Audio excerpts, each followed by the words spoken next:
ultimately my sorrow and my pain and my joy still walk hand in hand. And honestly, I believe that's how it's going to be until I am in heaven myself, until I see Hunter again. And by faith, and because of what God has said, I believe that I will see Hunter. I have absolutely no doubt in my mind. God has said that he has made a way for me, made a way for us by faith in Christ, trusting in the finished work of Jesus, that we will spend eternity in heaven with God. And for me, I will spend eternity with my son, Hunter. Josh is now 18. Doctors told me that it's not my choice, it's Josh's choice. I had to get a lawyer to get our legal guardianship. It's been tough because these adult doctors ask him very serious questions. As a matter of fact, the one day he was sitting there, the doctor was telling him, "You will die, Josh." I was like, "Yeah, everybody dies one day. The point of your story is what?" You know what I mean? She was just like, "Well, the disease is progressing. We've seen a change. His breathing is not good." Josh is just sitting there and he's eating a Twinkie. He loves those like chocolate Twinkies. And he's like, "Hold on." He's finished chewing this Twinkie. He wipes his mouth with his one hand and he's like, "Listen." He's like, "You guys been telling me and telling my mom that I was going to die way before I was even born. And guess what? I'm still here. So stop making my mom upset and stop making her cry all the time, or I'm going to knock you out." I began to laugh because, not that I want Josh to be disrespectful, but I was like, "Good job, buddy. You stand up for yourself." But that's Josh's personality. He doesn't let this world define who he is, and he doesn't let the doctors define who he is. He's a fighter. I thank God for him every day. Seek Jesus, even if you don't think you need him. Many times I find myself saying, "Jesus, take the wheel." It's that simple, and because we've had a lot of scary moments, between Sal and Giovanni. Johnny has caused us a lot of scary moments. And I constantly hold my breath, but I have to give it up to the powers that be, because this is their story that they were given. We are all children of Jesus. So Jesus gave us these children. So there's a reason that they're here and they're teaching us the ways. I also realized that I just won't understand why, even if God told me. If God told me that losing my son Dylan would save 10 people's souls, I would say, let me keep my son. What if it was 100 or 1,000? And I just couldn't make that sacrifice. And then I realized God did that very thing. God sacrificed his son to a horrific death. He did it for people that don't even love him or appreciate it. So I could not have done that, no matter the good that would come from it. So when I realized that, it was kind of like, well, then why no? Because it's not going to be a reason good enough for me. And I just don't understand. So when I know now that I won't understand. I'll certainly be asking the question when I get to heaven, but I don't think I'm capable of understanding it until. Ezra has 100% taught me to be present, for I'm by nature type A, like to have a plan and details, and in this life that just doesn't happen. There's no way around it. I truly have embraced, for the most part, in a lot of areas, the unknown. I would say that we are present with him. We do enjoy every minute with him because we know that that's a gift from God, which every child, every moment with your child is, but especially, the gift that we've been given of transplant. But just to be present is huge for me, because that's something that I really struggled with before. I read through the Bible, and so every time I get to the New Testament, I'm hesitant. because a lot of it is about how Christ healed people. And a lot of people he healed, like the lepers. He healed 10 lepers and only one came back to him to thank him. And I think to myself, oh man, I would have thanked you. I would have announced this to the world. And so sometimes it's very hard for me to accept it, but I have to accept it because he's God and he's in charge. I may never know why Jimmy wasn't healed or why Jimmy got sick in the first place. And I have to say that's okay with me because he's in charge. And even though I don't think this is best, he does. As far as Christ is concerned, if I ever doubted him in any way, in any moment, it all went away at the weirdest point, because you would think when you lose your daughter that you might drop the hardest as far as your relationship with him, and you might question at the most times. But whenever I felt her leave her body and take her last couple of breaths, I guess I felt a weird, it was obviously a very hard moment, but I felt everything that who she was and the spirit that she was and everything that was about her, whether her small personality, even after she lost so many abilities, everything that she was after her last couple of breaths was gone. And what was left was her just physical presence here on this earth. And as beautiful as she was, you could just tell that her soul and everything about her was gone and was at a different place at that moment. And I just didn't question it anymore after that. I knew where she was. I knew she was in a better place. As much as I wish I still had her here, my faith has never wavered since that day, knowing that there is something more than this place here. A year and a half after Nick was diagnosed, one night I was screaming at God in the bathroom, and I just said, why, God? I just love him so much. Why? I said, I love him so much. And God said to me, I know. I love him more. It took a long time for that to really sink in. But somewhere along the line, I had completely forgotten that God loved all of us more. He loved Nick more, me more, Abby more, Carol more. I didn't have to understand. I knew it was true. I knew it that night because God told me. He really told me. I know it in the very fabric of my being that Judd is alive. And I knew at the moment I lost him. I knew that was not it, that there was so much more for his soul, that God was at work and he had just met his Savior face to face whom he loved and been restored. And so I live every day with the confidence that this isn't all there is. And I think we can easily be tied to this world. In our very souls, we're made for more. I live every day in not only that hope, but the joy of that. I did cry out to God and I said, God, why? He hasn't done anything wrong. He's a baby. This isn't a consequence of a bad decision he made. And you think about the things you've lost and you just think he deserves to have those things. And, I heard God's voice and God said, Jenna, those are not bad things for you to want for him. Those are good and right things, but they're ordinary things. And what I have planned for Jackson is extraordinary. In that moment of clarity, I realized, you're right, God, he's not mine, he's yours. Jesus is everything. He's the light of day. He's the stars at night.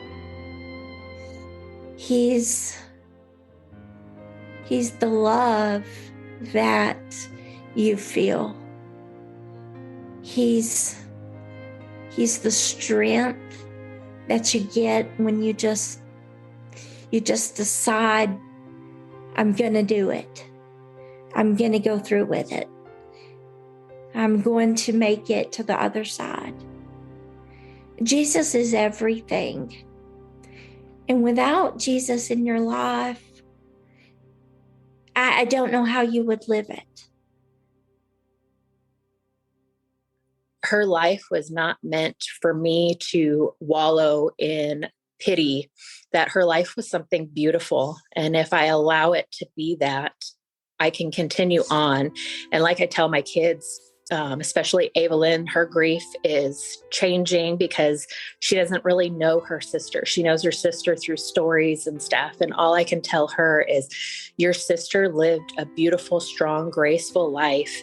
And all she wants for you to do is to live a beautiful life and do things and look to God. And the peace that you can have is knowing that her body is whole and it's no longer broken. She's no longer suffering. She's living in peace. So we've got to do what she wasn't able to do with our life because we're still allowed to be here. And she'll be there the day that we get to go home to heaven.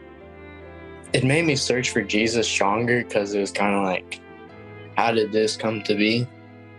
Why did this happen? Why did she have the disease? Why did she have to die? It made me grow stronger to him. Like, my relationship made it grow stronger.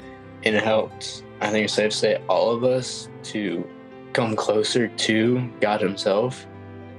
And our relationship goes stronger. And everything he does has a purpose. God will put people in your path that you need to support you through it. It may not be, though, the people that you expect. And if you spend time being upset that the people you expect to be there are not there, you'll miss the opportunity to connect to the people that God really wants you to connect with. You know, there's going to be bad times. There's going to be people who you want to be in your life and they're not, and some that'll step up to the plate and want everything that they can offer. And you don't have time to waste, to be negative, to dwell on the negativity. There's so much peace in the positive. And if you can get there, if you can find it in prayer, find it in Christian music, find it feeding the ducks. You know, I've learned I love feeding the ducks. Take bread and feed the ducks. Listen to the water. Listen to nature. Find the beauty in it all because it's there. And when you find it, you see all the beauty more than you see the ugly. I remember one day going to church with my three girls, and Madison was very, very restless in the pew. And there was the older woman sitting in front of me, and she turned around and she looked at me and she said, "What is wrong with her?" I said, "She has disabilities."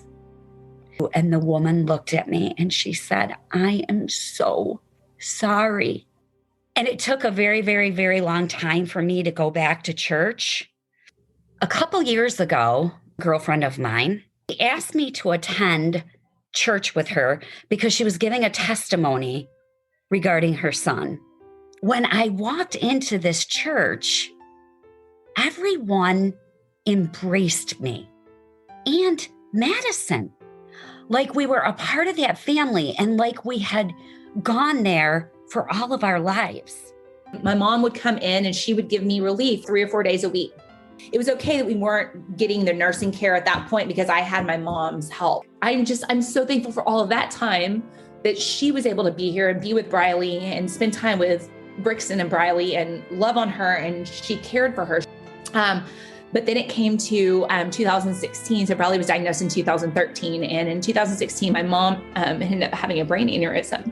And Briley being diagnosed, and then my mom passing away, and you're like, God, okay, we've been hit with some hard things. And I was never mad at God because I was like, you know what? There's a bigger purpose for this. God I didn't understand why, but you don't always understand those things.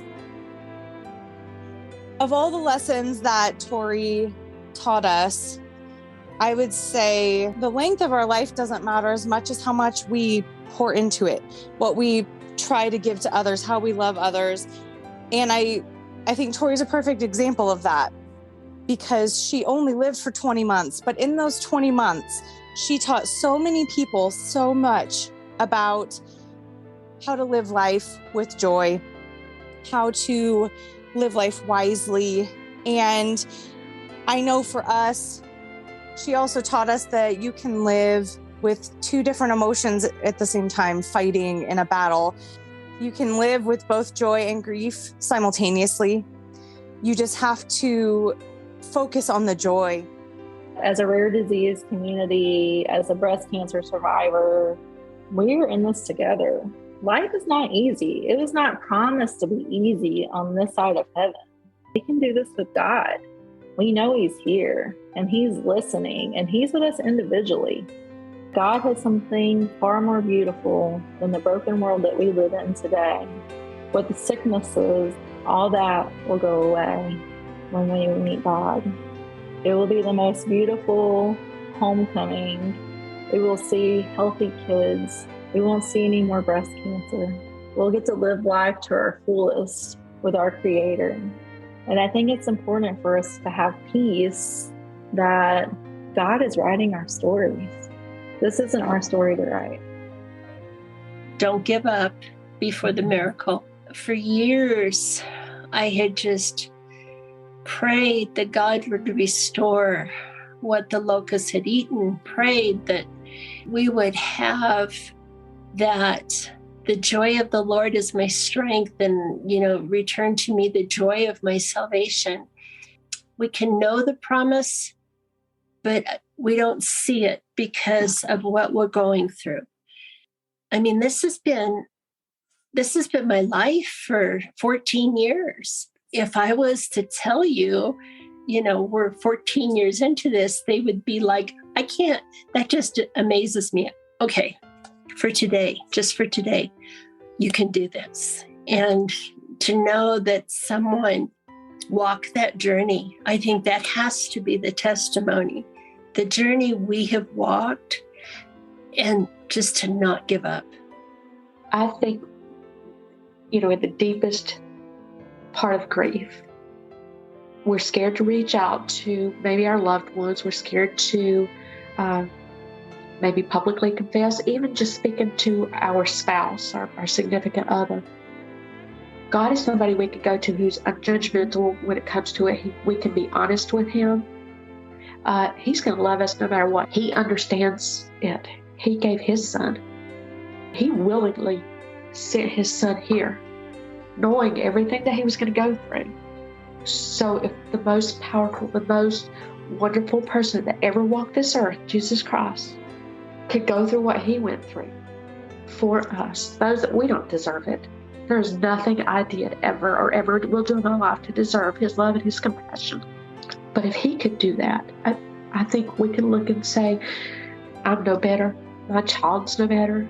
We have hope for a future. He brought that here. And I know that through my relationship with Him and that I believe in Him, that I will be with Anthony and Dalton and the rest of my family in heaven. And I know there's not going to be any more pain, no more death. It's exciting to think about. And now when I think I want to go to heaven, most of the time it's not because I'm grieving and I just don't want to live anymore. It's that I just can't wait to get there. It's a reunion that I can't even imagine. And I always thought, okay, I want to go get to my boys first. I want to go see Jesus.